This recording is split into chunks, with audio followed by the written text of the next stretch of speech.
bersamamu dan bersama rohmu.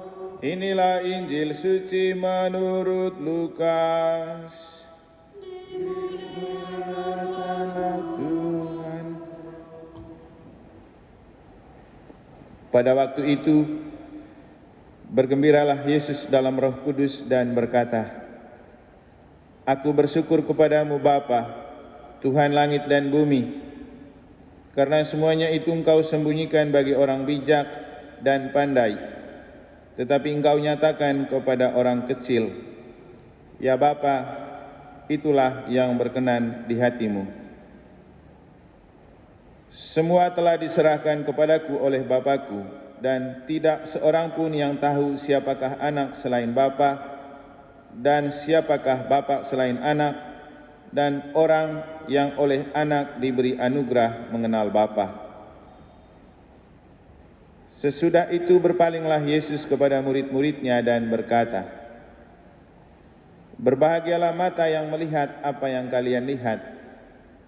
Sebab aku berkata kepadamu, banyak nabi dan raja ingin melihat apa yang kalian lihat, namun tidak melihatnya, dan ingin mendengar apa yang kalian dengar, namun tidak mendengarnya." Demikianlah sabda Tuhan. Terpujilah Kristus.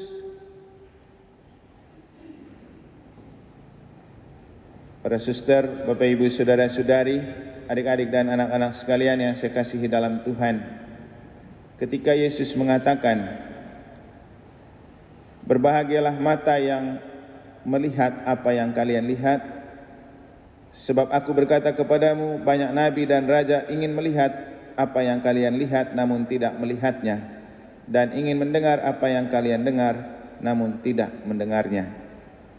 Kalau kita bisa kepo sedikit, kita bisa bertanya, memangnya apa sih itu? Hanya murid-murid Yesus yang bisa melihat dan mendengar.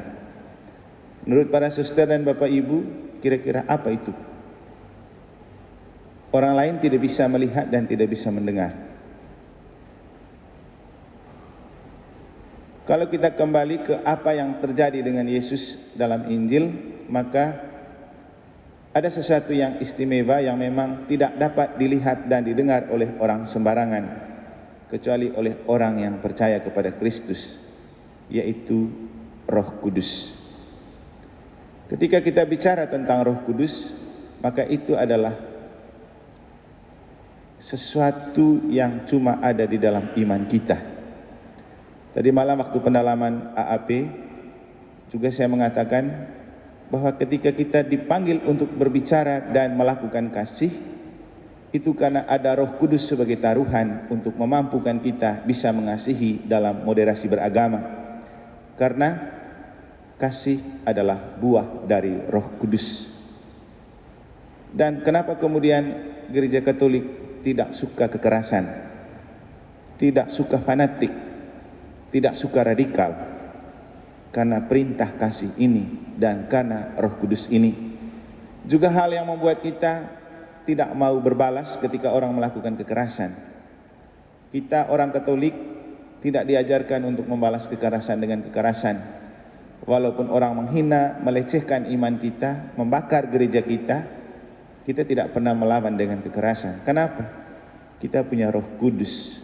Kita harus malu dengan Roh Kudus, karena Roh Kudus adalah Dia yang menghasilkan buah seperti kasih, kelembutan, sukacita, pengampunan, memaafkan.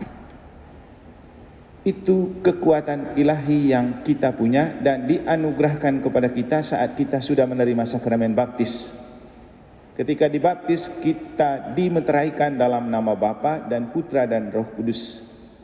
Maka Allah Roh Kudus inilah yang dimaksudkan oleh Yesus ketika Ia mengatakan, "Berbahagialah kamu karena banyak orang ingin melihat apa yang kamu lihat tetapi tidak bisa melihat, dan mau mendengar apa yang kamu dengar tetapi tidak bisa mendengar."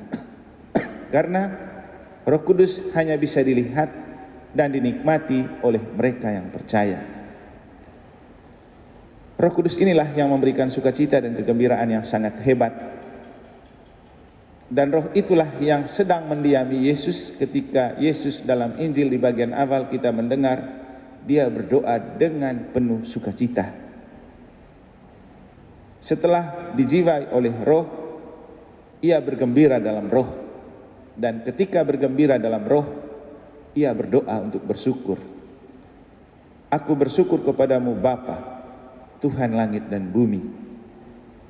Jadi rasa syukur itu muncul dari rasa gembira, dan rasa gembira itu muncul dari karena ada roh yang menganugerahkan itu kepada kita. Kan buah roh itu sukacita, kegembiraan, kebahagiaan. Maka dengan ini juga kita diajak untuk mari kita memaknai kembali kekuatan Roh Kudus itu yang telah dianugerahkan Allah kepada kita, dan bagaimana kita memelihara anugerah Roh Kudus itu di dalam hidup. Itu jauh lebih penting, memakai dan memelihara anugerah Roh Kudus itu di dalam diri dan hidup kita. Seperti yang sering saya katakan kepada para suster dan bapak ibu, kalau saya pribadi rasanya tidak susah mengalami dan mencari bahan untuk khotbah. Kenapa? Roh Kudus selalu menerangi dan mengasah hati dan pikiran untuk memperkaya pengetahuan sehingga tidak pernah kehabisan bahan untuk berkhotbah.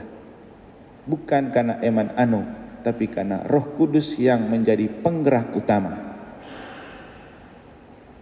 Roh Kudus ini harus kita pakai dalam hidup. Dan itu jugalah yang saya anjurkan kepada anak-anak mahasiswa di Politeknik Kelautan dan Perikanan waktu misa hari Minggu kemarin di kampus mereka. Kamu boleh pintar, boleh punya banyak pengetahuan, kalau tidak ada spirit atau roh yang menghuni hati dan pikiranmu, kamu akan menjadi orang pintar dan berpengetahuan yang tidak ada gunanya, tidak bijak, tidak mempesona. Jadi kita adalah orang-orang yang berbahagia karena kita punya Roh Kudus. Kita dianugerahkan oleh Roh Kudus, dan Tuhan selalu mensupport kelemahan dan kerapuhan manusiawi kita serta keterbatasan kita dengan Roh Kudus. Karena Roh Kudus dianugerahkan untuk membantu mengatasi kelemahan, kerapuhan, ketakberdayaan dan bahkan keberdosaan manusiawi kita. Dan kalau ada Roh Kudus yang menjiwai diri dan hidup kita, kita akan menikmati suasana hidup seperti yang dilukiskan oleh Nabi Yesaya dalam bacaan pertama. Binatang-binatang yang biasanya bertengkar lalu jadi berteman. Bahkan anak-anak yang ditinggalkan susu oleh ibunya, dia bisa menyusui di binatang-binatang yang kejam.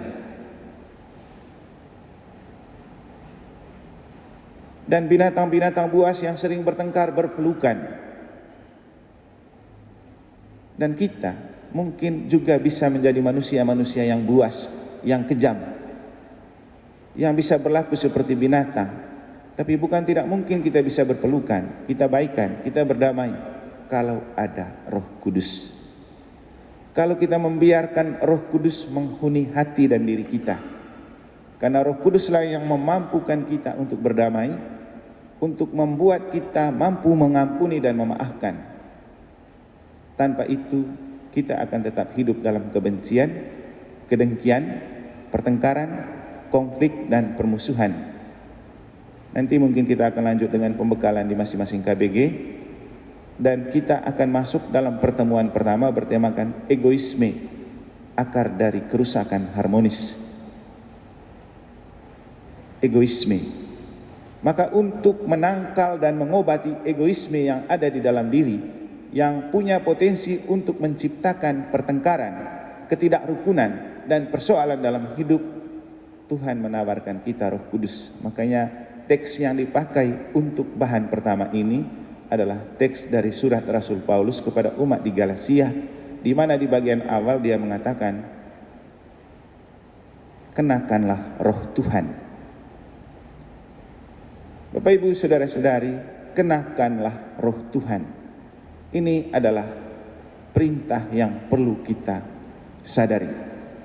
Mari mengenakan Roh Tuhan. Karena kalau Roh Tuhan ada pada kita, kita akan bisa mengalami sukacita dan kegembiraan seperti yang dialami oleh Yesus dalam Injil. Dan kita bersyukur dan beruntung menjadi orang-orang beriman yang punya Roh Kudus, Allah ketiga dari Bapa, Putra. Dan cuma dalam pengikut Kristus ada Roh Kudus. Mari kita membuka hati, karena Ekaristi juga adalah salah satu kesempatan dan sarana Roh Kudus dianugerahkan Tuhan kepada kita untuk tinggal di hati dan di dalam diri kita, serta menjiwai seluruh kehidupan kita. Karena ketika kita mendengar sabda Tuhan, itu adalah sabda Allah yang menjiwai kita dengan roh. Ketika kita menerima tubuh Kristus, kita menerima hosti dan anggur yang dikonsekrasi oleh Roh Kudus melalui doa epiklesis, penumpangan tangan imam untuk mencurahkan roh agar terjadi transubstansi, perubahan rupa dari hosti dan anggur menjadi tubuh dan darah Kristus. Kita menutup misa dengan berkat, lagi-lagi karena Roh Kudus. Imam punya tangan untuk memberkati, tapi Tuhan punya kuasa untuk memberikan roh di dalam setiap berkat yang diberikan imam, termasuk ketika saya memberikan itu kepada Anda. Bukan karena kekuatan saya, tapi karena roh Allah yang telah mengurapi saya, yang coba dibagikan kepada Bapak Ibu, untuk juga Bapak Ibu tinggal dalam roh Allah. Semoga Tuhan memberkati.